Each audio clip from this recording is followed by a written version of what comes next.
Estamos en diálogo con Mauro González, empresario pyme textil y presidente de Cepeda, con quien ya comenzamos a dialogar. Mauro, buen día, ¿cómo estás? Darío Ríos te saluda. ¿Qué tal? Buenos días, ¿cómo va? Bien, acá estamos y bueno, estamos todos corriendo hoy. Nosotros, el tiempo siempre nos corre en la radio, pero sí, queríamos hablar un poco contigo sobre las pymes y sabemos la coyuntura es muy difícil. Y bueno, primero preguntarte por esta situación que se genera en los próximos días, que es la relación del pago de sueldo y aguinaldos. Es un tema candente por la situación económica que estamos atravesando, pero Darío, permitime, posicionar, en tiempo y forma la situación de las pymes. Sí, por supuesto.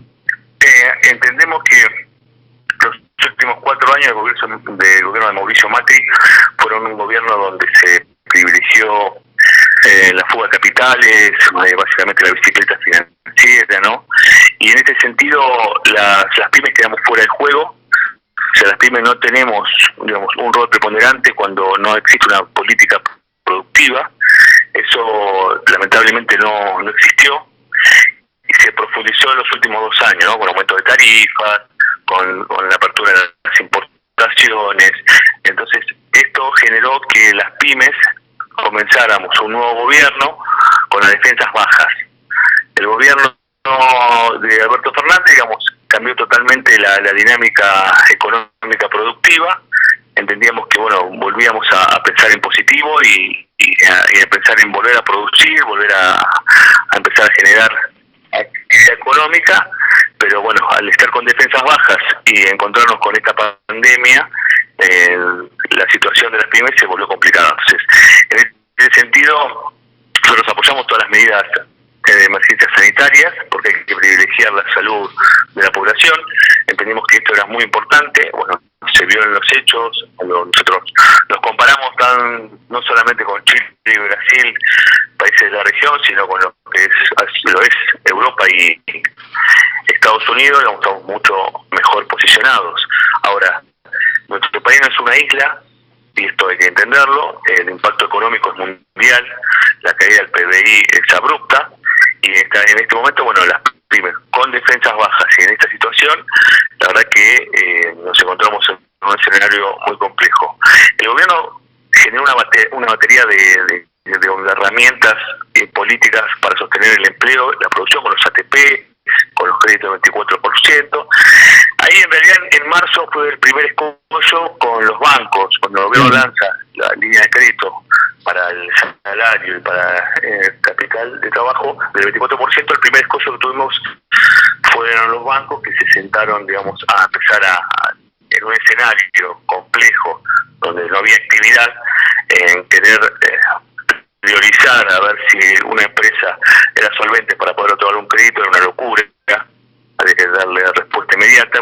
Y ahí se generó primero la primera situación. Después vinieron, cuando el levantamiento del clearing, los cheques rechazados, que aún hoy sigue siendo un problema. Estamos hablando de alrededor de 50.000 millones de pesos.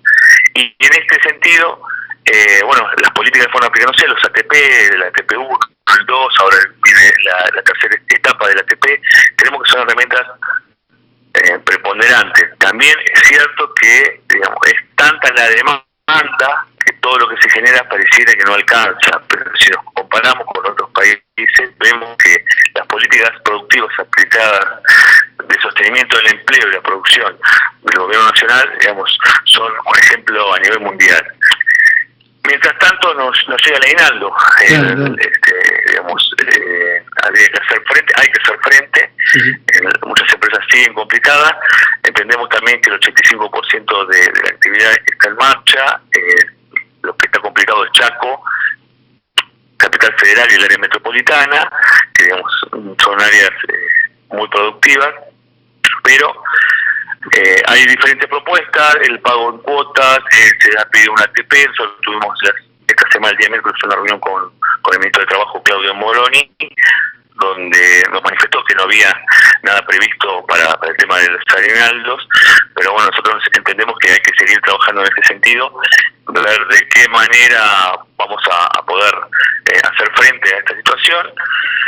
es una situación muy compleja, sabemos que va a llevar todo el año, es una economía, estamos atravesando una economía de guerra, hay que pensar, y esto es lo que sí nosotros queremos preponderante, en conjunto con los trabajadores, pensar en una economía de posguerra, ahí cuando hablamos de un Consejo Económico Social, y esta vez, digamos, hay que invertir la estrategia. No tiene que ser el gobierno quien convoque, quien genere el marco de un Consejo Económico Social, sino que tenemos que ser nosotros, los empresarios, en conjunto con los trabajadores. Tenemos que sentarnos a definir políticas, ver cómo avanzamos y cómo salimos de esta pandemia, que sabemos que salimos de esta pandemia con más Estado.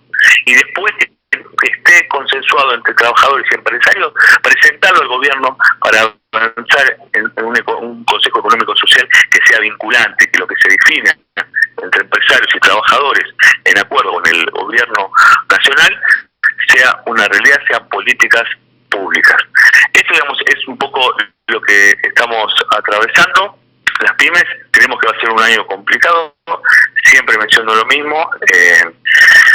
Lamentablemente algunas pymes van a quedar en el camino, tenemos que pensar cómo se reactiva la economía. Y reactivar la economía, digamos, son con dos variables fundamentales. En primer lugar, necesitamos capital de trabajo de las empresas para poner en marcha toda la producción, para poder generar más producción, pero por otro lado entendemos y que es importante que se inyecte dinero al mercado, y en este sentido los trabajadores tienen un rol preponderante con el poder adquisitivo. Necesitamos que también el trabajador tenga poder adquisitivo para poder inyectar en el mercado. Digamos, este es un escenario actual de las pymes en esta pandemia, en esta cuarentena en particular que toca aquí en el área metropolitana y la capital federal. Se conoció en estos días un proyecto del diputado nacional Alejandro Rodríguez sobre una ley sostén, dicen, para las MIPYMES. ¿Usted están en contacto con él? ¿Dialogaron? ¿Comparten la idea? Bueno, justamente nosotros con Carne Unida venimos manteniendo reuniones con funcionarios y con diferentes diputados. Bueno, estuvimos hace aproximadamente un mes y medio con Alejandro Topo Rodríguez, donde nos mencionó que se iba a presentar este proyecto, donde lo debatimos, lo hablamos. Creemos que es una herramienta necesaria, fundamentalmente porque, vuelvo a decir, si la PYME no tenemos financiamiento, y en este caso particular a tasa cero, para el capital de trabajo, para reactivar la economía, va a ser muy complejo, digamos, dinamizar el país. Entonces, hizo el comentario, a los días presentó el proyecto, nosotros lo hemos hablado, creemos que es clave. Ahora tenemos una próxima charla el día martes con él para profundizar en el proyecto, pero naturalmente vamos a apoyar este proyecto porque creemos que es más que necesario en este escenario de pandemia. Estamos en este sentido, el día martes vamos a hacer una videoconferencia con el diputado Topo Rodríguez para analizar punto por punto el proyecto que él está presentando. Buenísimo. Sí, la verdad que el proyecto creo que es muy rico, ¿no? Tiene que resignar muchas cosas el Estado y las bancas que se han mostrado bastante, la banca privada se ha mostrado bastante poco cooperativa con ustedes, pero bueno, ojalá que se logre. Y después tenemos que también pensar en una reforma de la ley de entidades financieras, ¿no? Digamos, empezar a priorizar la producción. Hoy la banca tiene una situación aún, siempre decimos lo mismo, la banca o en bonanza o digamos en épocas de crisis siempre ganan ellos. Entonces, digamos, algo no está funcionando. Digamos, si en una época de crisis la banca sigue teniendo una rentabilidad millonaria y tiene que ser materia de estudio para los eruditos, para ver de qué manera la banca también, digamos, cohabita con la sociedad y tiene una relación directa con lo que pasa en la economía real. Mauro, te llevo un poco al tema Vicentín porque también hay un montón de pymes y cooperativas vinculadas. ¿Cómo ves este anuncio que hizo anoche el gobernador de Santa Fe de que de alguna manera da un vuelco al trámite que se venía difundiendo, ¿no? De la expropiación? Lo importante en la historia es que Vicentín tiene que ser un caso testigo. me parece que la intención del gobierno fue rescatar a una empresa que está en la quiebra, la verdad es que ser sincero, pero el tema de fondo para mí no es ese. O sea, para mí el tema de fondo es analizar la situación de cómo llega a este caso Vicentín. Cuando uno, como pyme,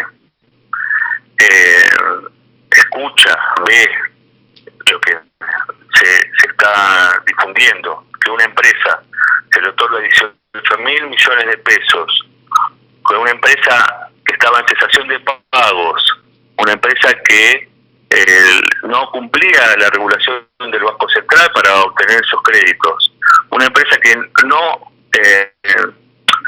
alcanzaba los requisitos que el mismo Banco Nación pone para nuestras pymes para acceder a estos créditos. Se le otorgan 18.000 millones de pesos. Imagínate nuestro sentido cuando decimos cuántas pymes hubiéramos salvado de esas 25.000 que cerraron en los últimos cuadros. Entonces, esto por un lado. Ahora, también uno escucha una empresa que apoyó una campaña con dinero, en este caso del gobierno de Mauricio Macri hizo una campaña y aportó dinero a la campaña. Cuando se está investigando si hubo fuga de divisas, digamos, ese es el escenario de fondo, eso es lo que tenemos que empezar a pensar. Porque esto que sucedió con Vicentín, sucedió siempre con empresas en los gobiernos, y se tiene que terminar, porque si a una pyme cuando va a la banca, a cualquier banco, público o privado, le piden los máximos requisitos y tiene que poder asegurar que el crédito que va a tomar lo puede pagar 2 o 3 veces más, y aún así no saben si se lo dan. Imagínate cómo te sentís cuando una de estas empresas, como si nada, se le libera dinero y ese dinero tampoco va a la producción. Hoy hay un montón de pequeños productores y pymes que están en el listado de acreedores, que tienen que ser los primeros que cobren. Sí, con deudas que no superan el millón de pesos. O sea, hay que tener, digamos, consideración. Hay gente que vive de esto. Ahora, cuando el tema se politiza, entonces ahí entramos en una discusión de que la propiedad privada, de que la empresa, de que si es legal, si es constitucional, si se envía. Bueno, me parece que el tema de fondo es un rescate a una empresa y entender que esa empresa cómo llegó a esa situación. Sí. Tiene que ser un caso testigo, que en Argentina nunca más tiene que ser esta modalidad de financiamiento a grandes empresas, donde después sucede esto. No es la primera, Vicentín, pero me parece que tenemos que decir basta, las pymes tenemos que decir basta, que esto no suceda más, que se tiene que ser un ejemplo, que se resuelva, que se rescate esta empresa que es la sexta exportadora argentina, esta empresa que genera miles de puestos de trabajo. Bueno, esta empresa tiene que ser un caso emblemático para mostrar a la sociedad que se puede rescatar, que puede funcionar, que puede hacer frente a sus obligaciones y que puede generar más empleo y más producción.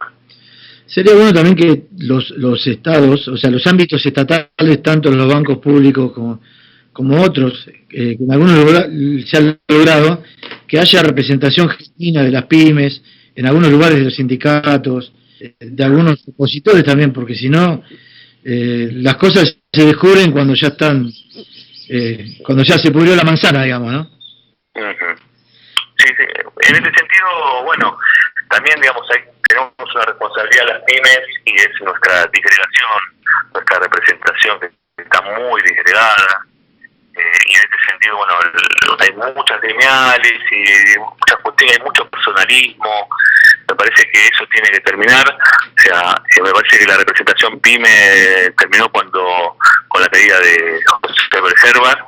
Después hubo un rebrote, una política de representatividad de las pymes fuerte que fue con la CAME, hasta que dejó la conducción Cornide en el 2017, y después se volvió a agregar. Hoy el escenario está totalmente agregado. Bueno, ¿qué más se está a decir lo que sucedió en los últimos años del gobierno de Mauricio Macri, donde se destruían pequeñas y medianas empresas y ninguna entidad pyme salía, salvo un grupo que emblemático de una pyme menos, que hoy está nucleado en la Mesa Nacional de Unidad PYME, aunque fueron los que levantaron la voz en ese momento, pero bueno, se pidió una ley de emergencia PYME, se trabajó fuertemente, y el resultado es el que hemos visto. Por eso creo que los PYME tenemos un desafío por delante, que es lograr una entidad empresaria fuerte, donde podamos confluir todos los sectores de las pymes y tener una verdadera representación